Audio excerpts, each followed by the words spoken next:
just almost messed up. Did you see that? I didn't know what I wanted to say. But I want to welcome everybody back to my channel. Just another chit chat. I don't know how you guys feel about these things, but sometimes I just feel like I have to get things off my chest while I'm in the car. It's Friday, and usually on Fridays what I like to do is I like to debrief after work. I sit in my car for a few minutes and I meditate / just sit and, kind of just debrief over, what has happened throughout the week, the day, whatever. But really, what I wanted to come on here and talk about was the importance of that, the importance of like releasing everything. I'm getting ready to go pick up my kids in a little bit, but I like to release things that happen at work before I interact with my family, because I don't like to carry the stresses of work, one, out of those doors, and two, home with me. So some things, like I said, I will sit here in silence. I don't usually scroll on my phone. I'll just sit here. Sometimes I'll have music on. If it is music, it's music that doesn't have any words. That way I'm not tempted to like sing along and then distract myself.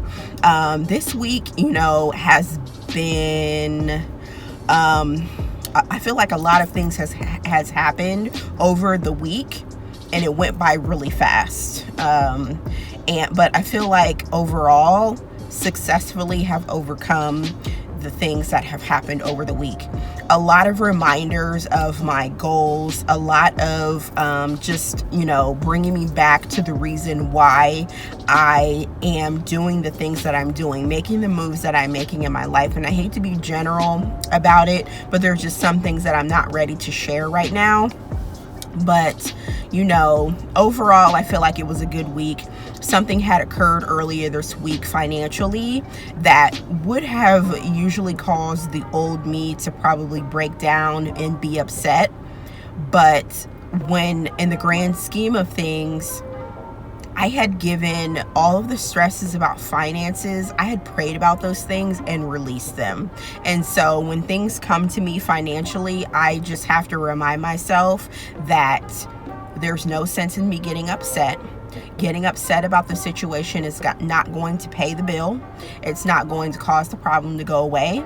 Therefore, there's no reason for me to get upset about it. And so, because years ago, like when me and my husband first got together, I would do things like if I had a bunch of bills due, I would get upset. Because I was so upset, I would cry. And my husband brought it to my attention that, what is the crying doing? Like, how is that solving the problem? It wasn't. So I needed to from that point on, I needed to, one, not stress about it. I needed to pray about it, and I needed to make sure that I was doing things that would keep me out of those situations. Whether that was, calling the utility company and setting up a payment, or, just communicating what was going on. So therefore I could then be able to handle the situation or be prepared for the situation. And so, those are some things that I've started doing, learning how to manage money a little bit better, taking some education in terms of like financial literacy, learning how to look at my bills from a monthly basis and not just from, I got paid, what is due. No, I need to already know what's due when things come out, so that way you're ready for those things.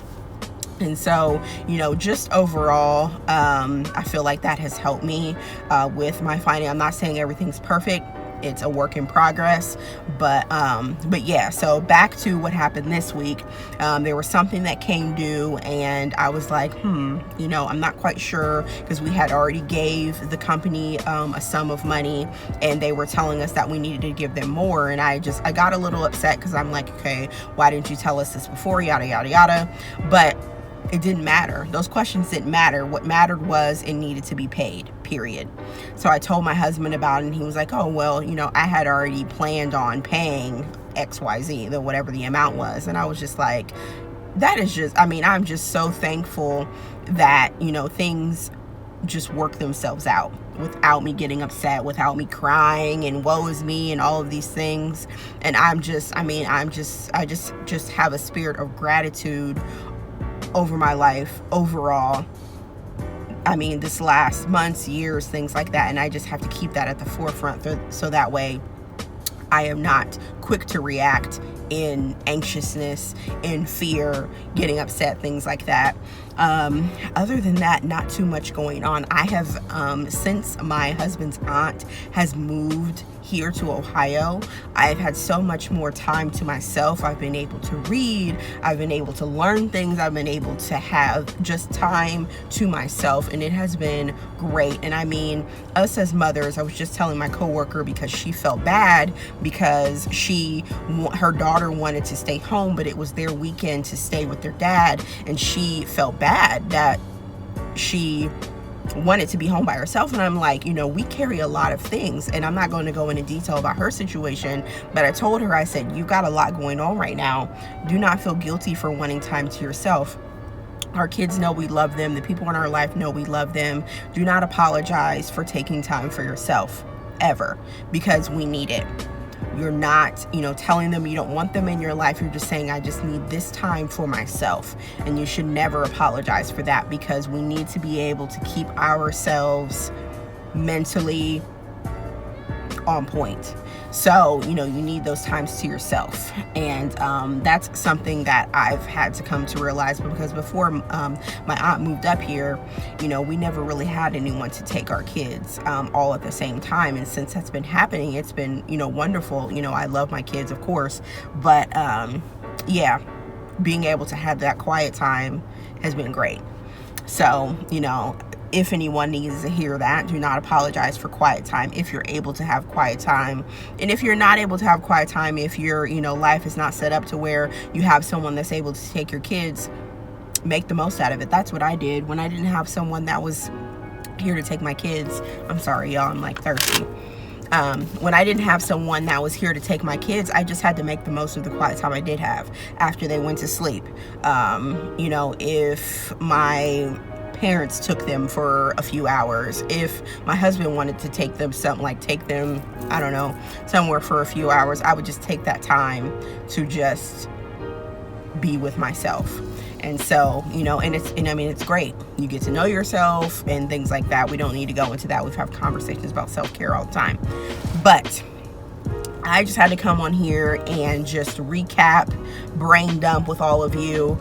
And yeah, I hope you guys had a wonderful Friday. I have not been able to blog here within the last few weeks,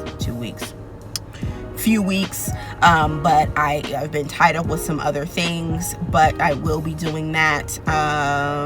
What else? Make sure you follow me on Instagram at itsamberjohnson_. You can follow me on Twitter. All of those handles will be underneath in the description box under this video. If you like this video, if you like this type of setup, sit down, talks, get to know me, all those things, make sure you like this video. Make sure you subscribe to my channel. On my channel, it's just a lifestyle channel. I will talk about pretty much anything. That is the theme that I want for this channel. I talk about my hair, I vlog with my kids, I have these types of sit down talks. I talk about being a mom, saving time, money, things like that, all of those things. So if you like just a non-specific, a out-of-the-box type channel, this is the one for you. Click the bell so that way you can be notified for the next video, and I will see you guys in the next one. Bye.